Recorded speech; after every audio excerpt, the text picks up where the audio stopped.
Welcome everybody to today's presentation for competitive cheer. It is entitled Competitive Cheer Safety Judging, and it is going to be presented today by Cindy Tizo. I'm going to turn it over to her and allow her to introduce herself and start the presentation. Cindy? Well, good afternoon, everyone. Thanks for joining. This is Competitive Cheer Safety. I'm Cindy Tizo. I'm the president of MHSAA, which is Michigan Cheer Judges Association, and I've been a competitive cheer official since the inception in 1994. So, and all of my judging has been primarily with the safety judging piece of it. So, moving on. The MHSAA website has quite a bit of information that we should be able to have. It has the COVID guidelines, which hopefully we won't have this year, but it also has other pieces like our ratings cards that we can give to official or coaches. And it also has, if we want to put in a positive thing that happened, or if we're going to be submitting a bad thing that happened. So all of that is on the website there. So you go to officials, sports specific content, and then competitive cheer, and that's where you'll find it. This is not new. On page 15 of the competitive cheer manual, it was new for last year, that says that we cannot use any videotape equipment by game officials to help make calls at all. We cannot use replay or television monitors, and that is prohibited. So we can't use any of that when we are using and making calls. So just don't do it. And that's in the book. And you can show the coaches that if they have issue with you not looking at their videotapes. The next thing that we have here is on our competitive cheer manual on page 16 is when we have a disruption of the round. This doesn't happen very often, so that's why I wanted to bring it up. In addition to competitor injury, the competition will also stop when there's a fire alarm, a power failure, medical emergency on the mat or in the stands. And in all cases, the coach will need to choose the 4 reset options for the routine.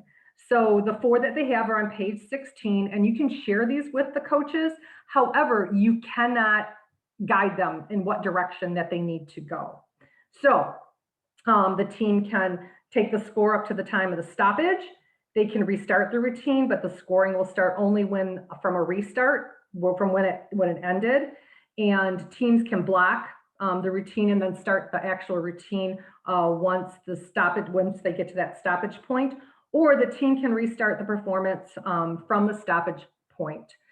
So if they stopped in the middle of the routine, they can start again right from where they stopped. So that's up to the coach to decide what they want to do. And you as a safety official probably be the one that's going to be notified of which one they want to do. And just as a safety official, make sure that you look at your stopwatch when you stop the routine so that you know where to begin the next time. So in round 1, on page 72, case play P number 2, if a team starts a round with a clap and or motions prior to the first word of the routine, that is an illegal team entrance. It's number 7 on the safety sheet, and that would be a penalty. So you also need to know that once the team is in formation and the timing begins with the first word, so team members and all choreography, stomps, claps, and first words need to be timed. Please be careful because you need to listen very carefully to it because it may be a whisper. So with that, we're going to move on to the next page.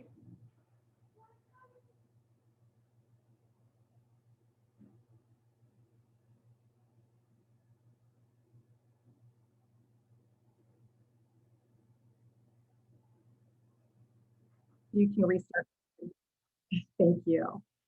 Okay, so for round 2, MHSAA competitive cheer manual page 67, case play D number 4. A competitor performs a standing back tuck and lands in a knee drop position. That is a penalty. So I know that as safety officials, we always wonder about about the back tuck, you know, how does it land? Should it be a penalty? But in the book, it's specific about if it lands on its knees, it's a penalty. Okay, so it's a collapse skill on your safety sheet. So now we're going to move on to round 3. In the competitive cheer manual, page 40, you're going to see skills at shoulder level, new or last year. The straddle lift and the dead man lift do not require spotters at any level. So at your junior high level, you don't need to have a spotter, and that is case play R, section number 5, page number 72. It is legal for the middle school junior high team to perform a double base straddle sit and at the shoulder level, as long as the base's arms aren't extended. So that's the dead man lift and that. So here's a photo of it that's in the book. So you can see right there. If it's at this level, no additional spotters are needed at any level of any level at all, junior high or high school. Then inverted flyer, and why do I bring this up? In the MHSAA competitive cheer manual, page 41, a flyer is not permitted to be in an inverted position except during the rotation of a legal suspended roll, in a legal inverted entrance or exit, and then in a legal inverted stunt, which is your static inversion. And why do I bring that up? Because you're thinking like, okay, well, when else could we have a flyer that would be inverted? Well, that could very well be when the flyer does a basket toss and her head flips backwards, so she's out of alignment. Or it could be, and we see this real commonly, is when you have a braced pyramid and that braced flyer has the arms of the flyer that's losing contact, and they pull her down, and then you can actually see the face of the flyer between her legs. Or she doesn't squat when she's going to support that flyer when they're not in contact with the base. So, so those are the 2 times that you will mostly see that. And so I just wanted to bring that to your attention, but it's in the manual, page 41. The other thing that we wanted to talk about is flatbacks. On page 48, flatbacks from shoulder level or below in the past needed to transition to a dismount, so either to the cradle or the cheer surface. However, it's not necessary any longer. This changed last year.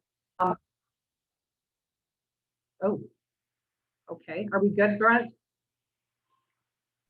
Yes, you're good. Okay. Okay. So a flat back from the shoulder level, from any level, can transition to a stunt or to the ground or to a cradle or however. Okay. So that's in case play R, which is a middle school, number 4, page 72. A vertical to a horizontal, which is the flat back from the elevator, has to be double braced and have 5 catchers. So there's a lot of people that are going to be involved in the junior high section of this that are going to need to be there to have a legal flat back at the junior high level. There is a question from Jane. It says on a back tuck landing, there is always a question about whether the hands hit first. If the hands do hit first, but the knees hit the mat, is this still a penalty? If they 4-point it, no, because their knees didn't hit first. I think that's what she's asking. So if the hands hit, they don't land in a knee drop. We're talking about when they slam their knees to the mat and there's nowhere else. They really can't do the skill. And so, yes, that would be a penalty. That wouldn't be a penalty, or that would be a judgment call on your part, like what hit first and how did it hit?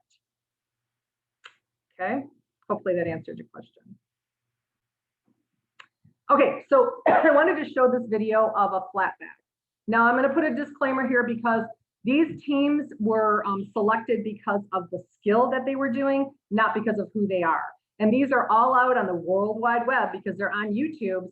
And it doesn't, you know, it's public. It's all public. So please know that these were not chosen because of the team. These were chosen because of what they're doing.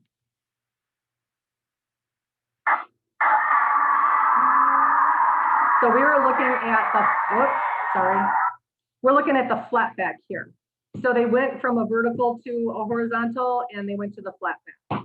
So that is what we were looking at there. Okay. Okay, Brace suspended splits. Excuse me. I'm so sorry. I wasn't supposed to have anybody here today, but there was something that went on with the family that I had to. So brace suspended splits is popular. This is what we saw last year, and we did see quite a bit of it.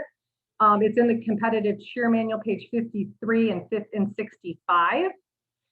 When a flyer is in a braced pyramid and transitions to the split position, 4 bases are required to support the thighs and lower legs of the flyer as she's being lowered.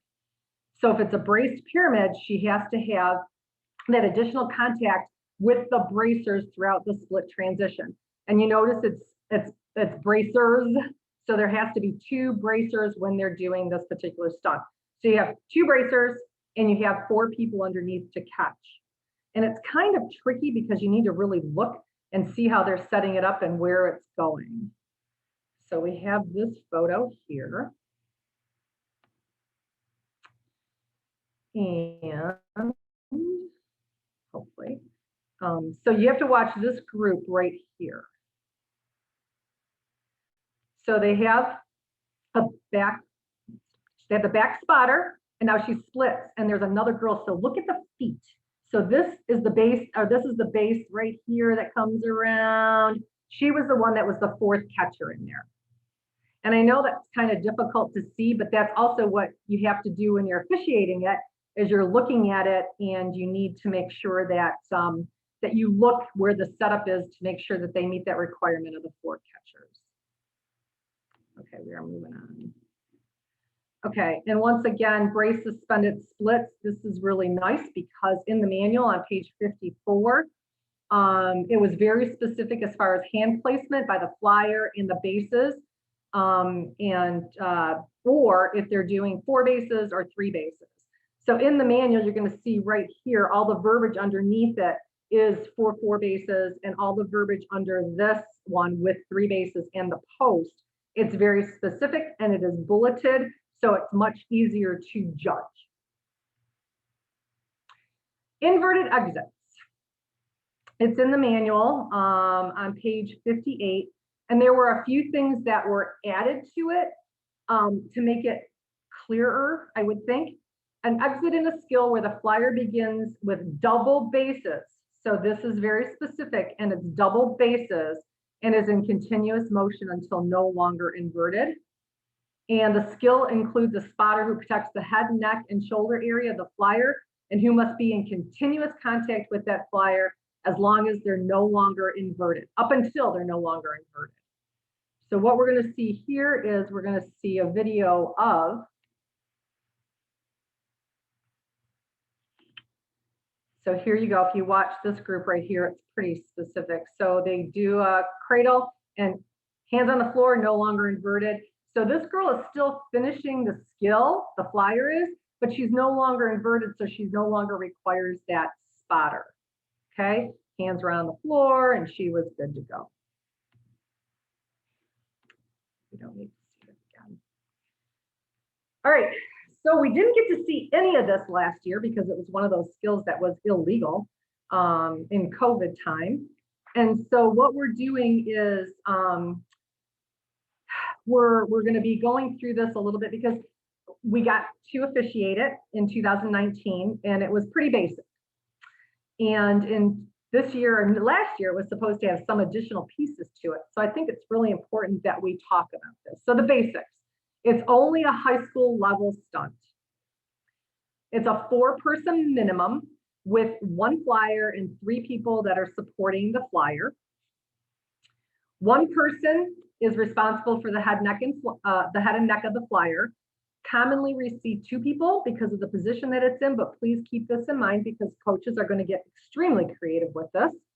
And you may only see 1 person being responsible for the head and neck of the flyer. Original bases and spotters must maintain contact with the flyer until the flyer is no longer inverted. So they have to keep all their hands on that flyer until no longer inverted. Okay, so when her head is above her waist or her foot is on the floor or whatever the case might be, she's no longer inverted, then they don't need to maintain the contact. It cannot be an extended stunt. So you can't see this up in the air as a braced pyramid, okay? So it has to be base on the floor, feet on the floor, and then the flyer. And then the flyer cannot have her arms fully extended at shoulder level, so she can't be in that true handstand position at the shoulder level. So this is all on page 59, and what I did is I took that big paragraph that was there and bulleted all the points. So you may want to do that in your book so that it's a whole lot easier for you to work through. Yeah. And once again, it cannot be a braced stunt. Okay, now the stunt itself. So the requirements for the inversion must come to a complete stop before moving to the next transition or stunt, okay? Movement by the bases, this is new, is permitted while that flyer is in an inverted position, so they can move. That's new. And the inversion must originate shoulder level or below, okay? Which includes stunts and transitions that are below shoulder level. So the inversion must be below shoulder level to begin with, and then it can only transition to below shoulder level or shoulder level or below stunts. Okay, so we're continuing. Twists, turns, flips, tumbling are not allowed into the inversion. Okay.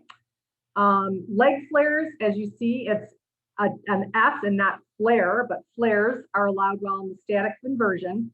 So this is new. So we said in years gone by that the flyer could hit the inversion and do one leg flare. They can do multiple leg flares now.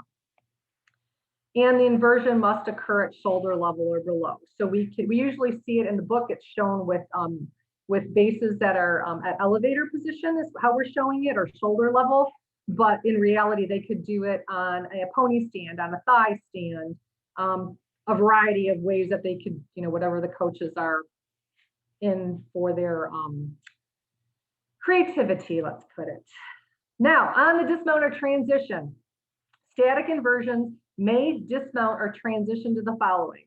So a dismount, going back to basic safety, a dismount is either feet on the floor or cradle, okay? So if they put a foot or both feet on the floor, that is a dismount.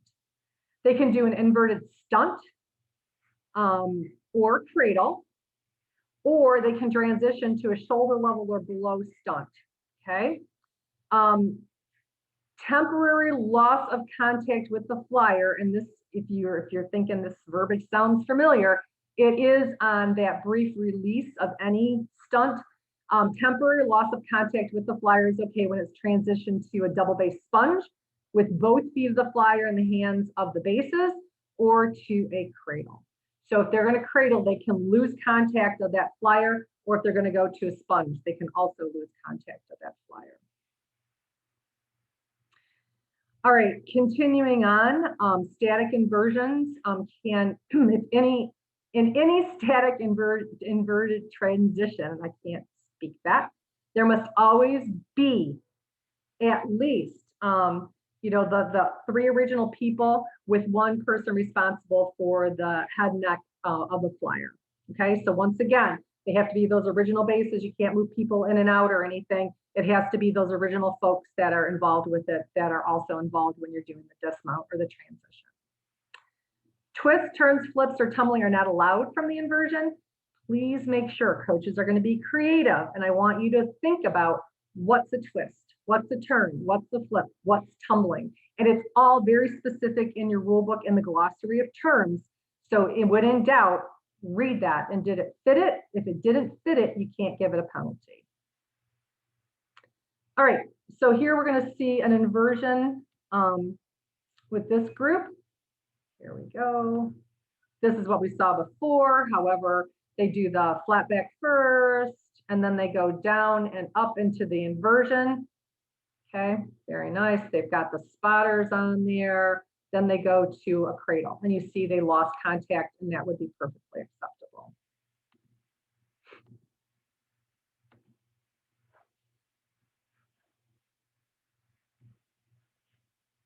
And in the book, these are the positions that you're going to see in the book. They're just showing you different inversions and how the three people are in contact with the base or the flyer. And so here's what you have. And in reality, if you wanted to just kind of view it, like they could do this, and then the bases could rotate, and then the bases could rotate again, and the flyer's legs go here, they go here, and she could do another leg flare here if necessary, or if they wanted to. All right, we're moving on to suspended rolls. You're going to find suspended rolls in the cheer manual on page 48, 53, and 65. Page 48 is a dismount, is a suspended roll dismount. Page 53 is a suspended roll as a stunt, standalone stunt. Page 65 is a suspended roll with bracers. So it's a brace release transition of the suspended roll. So all the verbiage is the same. So it's not different from page to page to page, except when you get to the brace pyramids. And then it gets a little specific as far as if you have one bracer or two bracers, and we'll get to that in a moment. Backward suspended rolls are legal only in a braced pyramid. You can't do them on the floor in a braced pyramid. You can't do them from a standalone, I'm sorry, not on the floor in a braced pyramid, but you can't do it on the floor with just two bases. You can't do it as a standalone stunt where you just have two bases and a back spotter. Backward rolls are not, or backward suspended rolls are illegal any other time than in a braced pyramid. Double brace suspended rolls can cradle, they can sponge, or they can transition to a stunt. And please remember, it says transition to a stunt. So that doesn't have any stipulation on shoulder level or below. It can go to an extended stunt, okay? And single brace suspended rolls, we've seen a few of these, particularly when they do a side suspended roll. They can cradle or sponge, but they cannot transition directly to a stunt. So they need to perform if you have a single base, they need to perform the suspended roll or a single bracer. They need to finish the suspended roll in a cradle or a sponge, and then they can transition to another stunt. And brace suspended rolls can never dismount to the cheering surface. So that flyer's feet should never ever touch the floor because that's considered a dismount. And if they do, then it's a penalty. Okay, so we have a side suspended roll. And once again, as you know, with any suspended roll, the flyer's hands have to be in contact with her bracer or her bases or her back spotter. So this is a sideways suspended roll. So what can it happen? It can land in a sponge or cradle. And this one goes to a cradle.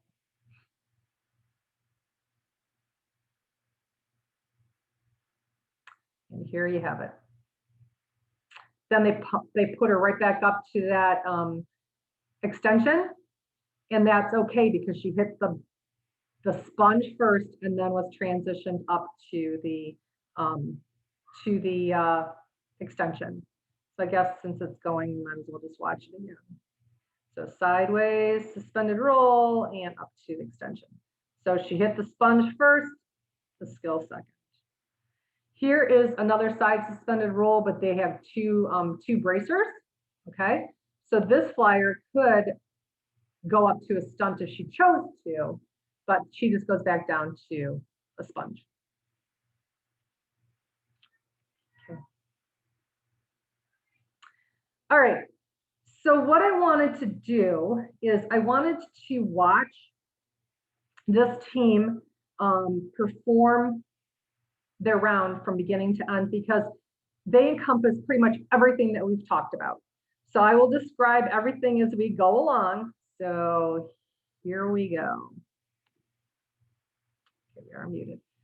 So you should have your round description sheet so you know what's coming up. I love having my round description sheet. I can use it for a lot of different things, and I'll discuss it in a minute.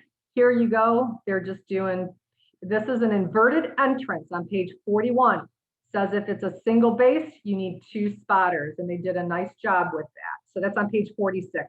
Nope, it's not. It's on page 57. So there we go. All of these are double braced or double based, so they must come down to a double based cradle catch or dismount. It's on page 46 that says multi-base need multi-catchers.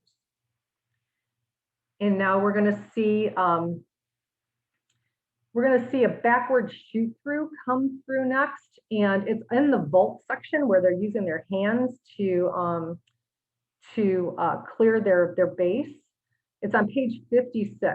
So they kind of do a very nice job with it. They're going to do a sideways kind of shoot through kind of thing here. First off, yep. And then now they're going backward. We usually see it forward, but they're doing backwards, which is just perfectly fine because they meet the rules on page 56. Once again, these are just double base stunts, and then they're going to go in do flatback here. Well, not quite flatback, but it's an inverted exit, page 58, and they stayed until the flyer was no longer inverted. Okay. Now this is, they're not tumbling into this inversion because they finished the tumbling before they popped it up into it, and then they were in the handstand position or a push-up position also. And so they did have temporary loss of contact with their flyers when they were transitioning to the sponge. Okay, now we're watching here, watch the whole setup. We're going to see suspended rolls. We're going to see the extended suspended or the splits. So here she goes, 4 catchers, 4 catchers. Now she's doing flatbacks because she's horizontal. So they have 4 catchers under there. Look at that. Look how nice they did that. 4 catchers. Yay, yay. Not 3, but 4, because that flyer was in a horizontal position. She didn't maintain vertical, nor did she go to a cradle. So if they were in a cradle position and they were cradling her in between those, that would have been okay. But that was a flat back, and they had 4 catchers because it was coming from the extended position. Okay, moving right along. Junior high and middle school. The entire section was reworked with many additional charts. And the reason I want to bring this up is because not many of us were able to judge junior high, middle school last year because they just canceled. Some of us did, but for those of us who didn't, you're going to be in for a real treat because this section's awesome. There are no new rules, but there was a clarification, and we all thought this, I know everybody did, that double base vertical T lift where the flyer's feet are like maybe 6 inches off the floor, we can do it without a spotter now at junior high level. Even though that the base's arms are extended, the T lift is legal without a spotter, and that's on page 80. So that's awesome this year. So look at all these really nice charts that they made. The charts are reworked, so they're a lot easier to read. On page 81 are the illegal stunts, but you're also going to see in this section right here where you have your exceptions. And it tells you specifically exceptions. So like inverted skills or stunts, they can do an inverted exit as long as it's from a cradle and it's a backward walk. So it's specific as far as what they need to do, and including the flares that you're going to see, and one-legged extensions that they need to be double braced. So it's all right here for you, and it's really kind of nice. And this is similar to what we had, but it's very clear now because last time it was kind of muddled and we just didn't know how to interpret it, and neither did the coaches. So here we go. This is my favorite sheet that they did because it has spotting requirements, and it's on page 78. So this is a really quick one. I would keep page 78 open when I'm officiating round 3 for middle school because it tells you no spotters required, back spotter, front and back spotter, front back spotter and double brace. So it has all of these. And then it has the page number where you can find a picture of that stunt. So if you give a coach a penalty for doing the skill, you can refer back to this and actually show them photos and how they didn't do it correctly. Okay. My last piece was on questions, but I also just I briefly touched on using the round description sheet. And I love the round description sheet, and I get it sometimes and sometimes I don't. So I asked to have a copy made because you can follow along. In the past, you had to kind of figure out and have some knowledge and be, like a pretty seasoned official to figure out what's coming next. And so, what were they setting up for and what are they going to do? But now so now you can look at it and say, okay, these are where my spotters need to be. This is how many people have to be underneath it. This is how they have to do it. These are the requirements for it.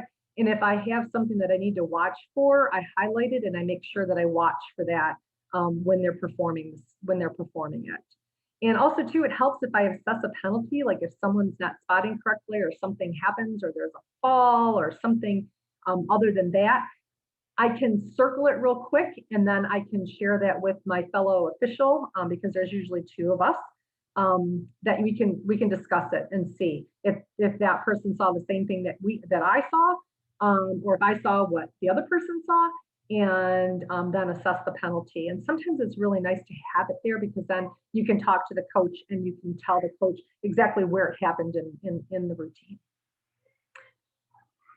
So I think I talked a lot faster than last time because, we're at a half-hour mark here. And any questions by anyone? Does anybody want to see any of the videos again? I can certainly play those for you. Any comments? Any words of wisdom that you want to share with anybody? Now's the time.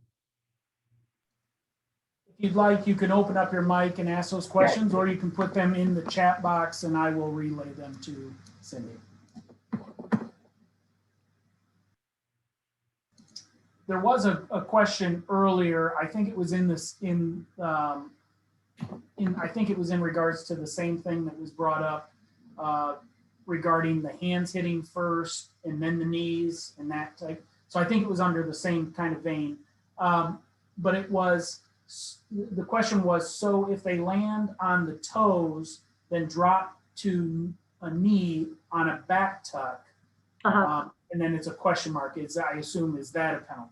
No, that would not be a penalty because their toes hit first, their feet hit first. We're talking about slamming to the mat with nothing touching first. It's the kind of tuck that you go, ooh, I hope that they didn't hurt themselves. Because it's just, they land and for newer officials, knee drops, older officials, you'll know what I'm talking about, or veteran officials, you'll know what I'm talking about, but knee drops, if they're knee slams, knee drops, they're going to their knees first. It's injury. You're looking at what did they do and is there potential for injury there because they landed on their knees. So in the book, I just wanted to make sure that that there's a case play that will support your call. Thank you. That was my question. This is Melina Marr. I always hesitate to interpret what people are saying, so I wanted to clarify that. Also, I never thought about using the round description while watching the round 3. I think that's a really cool idea, and I'm going to give it a try. It's very helpful. It's very helpful to see. And the other thing that I always look at is, I'm looking at my stopwatch, just a glance at it, because you kind of know when a round's going too long. And if they go to set up another stunt sequence, you're like, oh, they're never going to make it off the floor. So, you can kind of put where the time ended. Like, here's your 2:30 mark. Get rid of this, you're not telling them to get rid of it, but just this is where the 2:30 mark was. And what about that? I always like to look at them before so I could see where they might have problems, but I never thought to take one with me and write on it while they were performing. So I think that'll be a cool thing to try. And not a lot of people give it to safety officials, so I request a copy of it, and just to have it so that I have something that I can refer back to it. If they do they did a lot of if they do like a suspended roll and it's not a suspended roll, it's something else, or what do they, even though the coaches call it a certain thing, you judge what you see. So even though they said, no, that's not what it was. Yeah, that's what it was. So, because here's where it is in the rule book. So you always have to have your rule book and always have your rule book ready so that you can refer to these pages when you're talking to coaches about penalties that you might have assessed for them. Hey, Cindy, it's Julie. Can you hear me? I can hear you. All right, I just, you did a great job at covering the inversion stunt, the static inversion. I just have seen some very creative things coming in the pipeline, and if we're able to do them this year, which I know we're all hoping, maybe touch a little more on the where they're going to see those inversions, particularly like you mentioned the pony stand, things like that. There's going to be some real creativeness, so not to get locked into just seeing what the pictures look like in the book. Right. And that's why I pulled this picture up again, because this is what we were seeing, as you saw in the videos, both teams that did the inverted or the static inversion, this is what it looked like, either this way or this way. And teams, like I said, are going to be creative. So what I want to make sure that you guys do is, I'm going to go back to this slide, that whole paragraph at the beginning. Okay. Let me go. The basics. Here we go. The basics. All of that is in the paragraph. So what you need to look at is a 4-person minimum. So if they use 5 or 6 people in an inversion, okay. But there has to be one person who's responsible for the head and neck of the flyer. And then there has to be 3 people that are responsible for supporting that flyer. So say they do it on a pony stand, and that flyer's on the pony stand, and she has to have at least 3 people supporting her, because that pony stand is not a support, right? So you have to have one person that's holding, responsible for the head and neck area of the flyer, and three people, well, 3 people total. So the head and neck person can be one of the 3, okay? So you just have to, when they're doing these, when you see an inversion, you need to really look at it and know what the rules are. And then you need to make sure that, does it fit this? And you need to talk that through with your partner. Were there 4 people involved? Was there one that was on the head and neck? Was there someone that was touching and responsible? So what you need to think about is, was there someone that was holding the head and shoulders of that flyer, or head and neck of that flyer? So if for some reason the bases went out, that they could protect her and maybe lift her or keep her safe, okay? And then the transitioning in and out of the static inversion, I refer you back to your glossary, because what's a tumbling? Tumbling is hip over shoulders. Sorry. And then you have, what else do you have there? A twist. What's a twist? It's a 360 twist. So you're rotating around a vertical rotation. I'm sorry, once again, I must apologize. This wasn't anticipated, but I had to do it today. And then, so the twists, and I'll go to this one, the next one, where it's into the stunt. Here we go.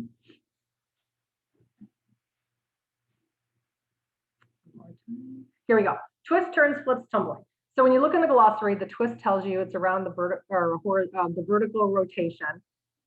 Turns, we all know what turns are, right?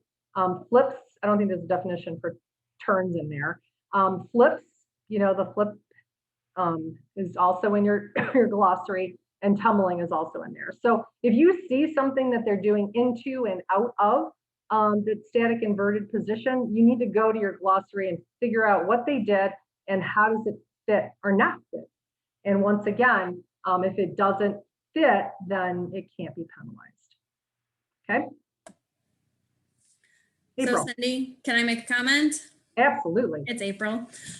So yeah, like we always say at training is go to the coaches meeting, talk to them, ask coaches if they have questions. This would be a perfect time to look at those stunt before the competition, because they're going to happen so fast that it's hard to see sometimes what you're actually looking at. So yeah, go see them before. Absolutely. If you have that opportunity and the time to see it before, that would be perfect.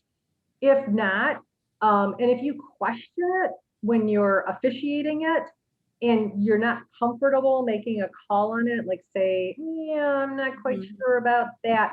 I would always err on the side of the kids and say to the coach, after I need to see this so that I can dissect it a little bit better, or if there's not time, like if it's a COVID time, I would say, can you send me a video? Here's my email, send me a video so that I can look at it. And I can look at it a little bit better and go through my book step by step. Yep, absolutely. So yeah, good, very good point. And yeah, some safety officials or a safety official should go to the coaches meeting and allow them to ask questions. Cindy, this is Bonnie. Hi, Bonnie. Hi. If we were reading the round description, we could also pick that up there. Absolutely, you can. That would also be with April's, leading into what April just said, that if we saw something like that, I mean, those twists and turns could be something else going on, or it could be leading into the it could be a different stud group, but we could pick it up that way too. It might help us. We could question that going into that coaches meeting. Correct.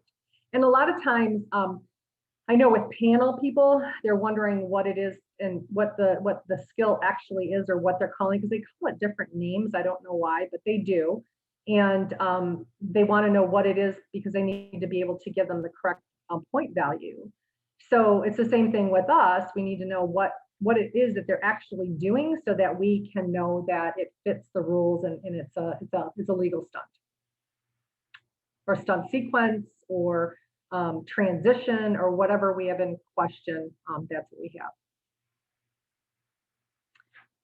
So anybody else have any questions or comments? Anything you want to share? I know we have some veteran officials on, so if there's anything that you ladies would like to share, I don't think we have any gentlemen besides Brent on. No? All right, then with that, I do believe we are finished. I'm finished with the presentation. If you have any questions, you can always send me an email. And I just think that's it. So Brent, are you still with us? Yes, thank you, Cindy. Thank you all for joining us. I appreciate your input and attendance. I ask that you continue to look for emails for other association, general officiating, and possibly, we'll see, sport-specific presentations that will be in the future. All of these are being recorded and will be released on July 31st, but your attendance and interaction during these is really beneficial. So thank you all for joining us today. Have a great rest of the summer, of what's left of it, and a great start to your season. Take care. Thanks, everyone.